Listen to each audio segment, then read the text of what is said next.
Japanese Prime Minister Yoshihide Suga is in the United States for talks with President Joe Biden. He'll be the first foreign leader to visit Mr. Biden's White House. Now, the growing influence of China is top of the agenda.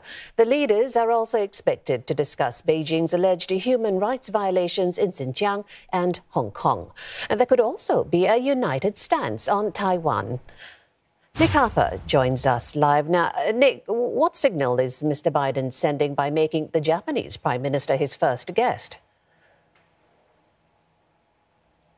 Well, the US is very much continuing to show what it's been prioritising since President Biden came to office, that Asia is very much its top foreign policy priority. Don't forget that the Secretary of State and the Secretary of Defense both made Japan their first visiting country that they went to last month. And here we have the first face-to-face meeting with the Japanese Prime Minister.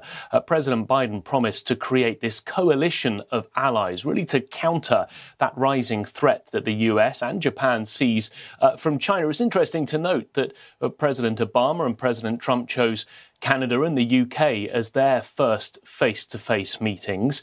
Traditional Western allies. President Biden instead very much turning towards Asia. So yes, we are expecting a joint press conference later and a joint statement later with that united front coming from the US and Japan, really trying to pressure Beijing, also counter that rising influence that we're seeing coming from China.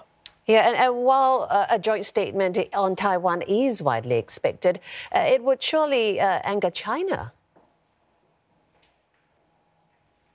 Yeah, absolutely. And I think there's potentially plenty here to anger China during the course of this visit. That joint statement would be the first between the US and Japan in 50 years. It is expected to cover their growing concern about China's moves towards Taiwan. We have seen an increase in military maneuvers around the island over the last few weeks.